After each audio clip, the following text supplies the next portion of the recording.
kerepotan nggak sih dengan sekarang gitu? Apalagi ini baby udah bentuk lagi aktif ya pasti kan?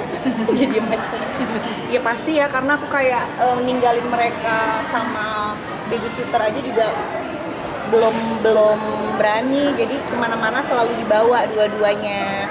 Dan kebetulan kan kalau kesini jadi anak-anak bisa spend time juga sama papanya. Keribuhan sekarang. Halo Tribuners, sinetron Tengku Dewi membeberkan kehidupannya setelah pernikahannya dengan Andrew Andika pada pertengahan Desember 2024 kandas di tengah jalan. Pernikahan dari Tengku Dewi dan Andrew Andika diputus cerai oleh Pengadilan Agama Cibinong, Jawa Barat, di mana hakim mengabulkan gugatan dari Tengku Dewi yang ingin berpisah dari Andrew Andika, di mana pernikahan mereka diwarnai dengan dugaan perselingkuhan atau orang ketiga.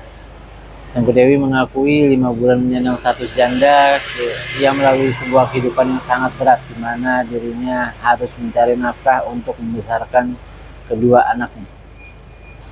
Sehingga Tengku Dewi memutuskan untuk pindah ke Bali untuk bisa merefresh diri dan juga mencari banyak pekerjaan untuk menambah pundi-pundi tabungannya. Berikut hasil wawancaranya bersama dengan Tengku Dewi. Yang nomor 1 kan, yang 4 tahun. Jadi hadiahnya ya kurang lebih apa yang disukain sama anak aku ya aku bawain. Kak, tapi melihat hari ini konsep ulang tahun Don sendiri banyak yang pada pakai kostum gitu loh. Kebetulan walaupun misalnya disediakan kostum, anak aku pasti nggak mau pakai. Biasanya anak-anak pada begitu kan. Jadi aku juga baru nggak juga, oh iya ada dress code-nya. Tapi seru sih, jadi ada tematik, ada best kostumnya juga kan, pemilihan best kostum juga kan. Ini malah kayak dia yang ulang tahun ya. Jadi kayak dari inspirasi nggak sih nanti buat ulang tahun? Iya, apalagi dia masih 9 bulan nih, kayaknya 1 tahun nanti kayaknya aku udah mulai mikir nih, udah nyari-nyari venue juga, makanya rajin datang ke birthday anak kan, buat nanti mau di Jakarta apa di Bali ya ngerayainnya. Gitu. Nah, berarti hari ini lagi di Bali atau lagi di Jakarta? Lagi di Jakarta, besok udah pulang. Besok udah pulang. Emang jarang ke Jakarta, jadi tinggal di Bali. Aku udah pindah kan? Aku udah pindah. Mungkin seperti apa nih Kak update kegiatan kakak sekarang mungkin seperti apa? Update-nya sekarang ya ngurus anak, karena anak masih kecil-kecil, yang satu 9 bulan, yang satu masih toddler. Terus karena baru pindah di Bali, jadi banyak ngurusin hal-hal yang berbau pindahan. Kayak anak aku juga baru pindah sekolah juga kan, rumah juga baru pindahan, jadi masih kayak sibuk banget sih sebenarnya. Gitu. Kalau kerjaan sih masih yang bisa dilakukan di mana aja ya, yang berbau sosial media, digital gitu. Tapi jadi kayak sering bolak-balik Jakarta Bali ya, kan kerjaan juga pasti banyak juga di Jakarta. Iya, masih sering bolak-balik. Agak kerepotan nggak sih dengan sekarang gitu? Apalagi ini baby udah bentuk lagi aktif ya pasti kan?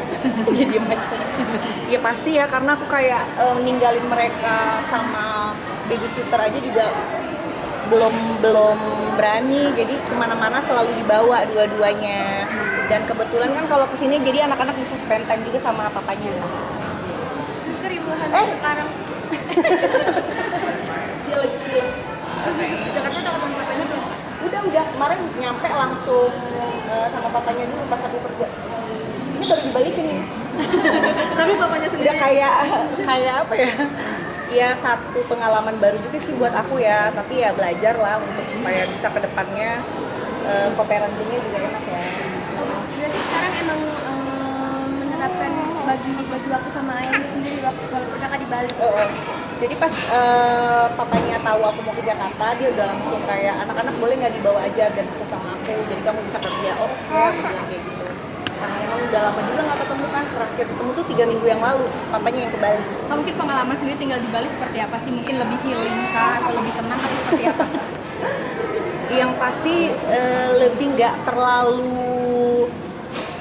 terlalu hurry gitu, terlalu rush gitu, kayak santai tapi tetap bisa nikmatin hidup, tetap bisa kerja juga, itu sih yang penting sih. Kalau untuk ketenangan ya balik lagi ke orangnya. Kalau aku sih cocok tinggal di Bali, aku ngerasa happy, ngerasa lebih damai juga, ngerasa lebih fokus juga dengan tujuan aku gitu.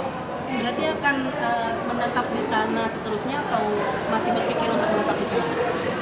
Kalau aku pribadi sih pengennya menetap di sana. Kamu menjadi single parent sendiri, apalagi sekarang tinggal di Bali tanpa mungkin bantuan dari suami, seperti apa sih hektiknya sekarang nih? Pasti berat ya, sebenarnya berat banget. Cuma karena mungkin aku dikasih anugerah 2 anak ini udah cukup sibuk banget. Jadi untuk hal-hal yang negatif atau yang sedih-sedih, drama-drama jadi nggak kepikiran gitu loh. Karena banyak banget yang harus diurusin. Terus aku juga jadi single mom harus cari nafkah juga kan. Jadi udah ke distract ya. Mungkin itu salah satu karunia juga kan. Jadi nggak terlalu mikirin hal-hal yang nggak baik. Tapi sekarang punya baby yang baru 2 tahun, kayak ngilangin pekerjaan gitu nggak sih kak? Kakak sendiri mungkin? Kalau untuk entertain karena aku pindah di Bali, ya memang pasti ngurangin. Karena kan kalau mau kesini butuh host dan lain-lain kan. Cuma karena aku udah mutusin memang pindah ke sana, aku memulai segala sesuatunya yang bisa dilakukan di Bali. Kayak contohnya aku bisnis juga kan, bisnis baju juga. YouTube aku mulai aktifin lagi yang kayak gitu-gitu. Jadi bisa di mana aja sih. Sempat mengalami baby blues nggak sih Kak, mungkin mengurus bayi sendirian gitu? Baby blues enggak? Tanpa peran mungkin suami sekarang? Enggak sih, enggak. Untungnya aku punya support system, punya sahabat-sahabat, punya keluarga yang sangat-sangat mendukung aku. Kalau aku lagi kerepotan, mereka suka menawarkan juga gitu. Pakai suster di Bali? Pakai. Kalau nggak bisa kerja, Mbak. Tapi suami terpisah sekarang sudah berbaik-baikan dengan mantan karena Urusan anak ya.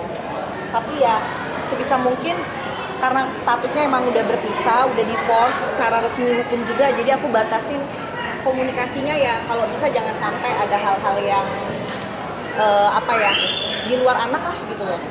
Takutnya nanti kan jadi kemana-mana gitu kan. dan ya Sandra juga lebih cepat nonton nih katanya. Siapa?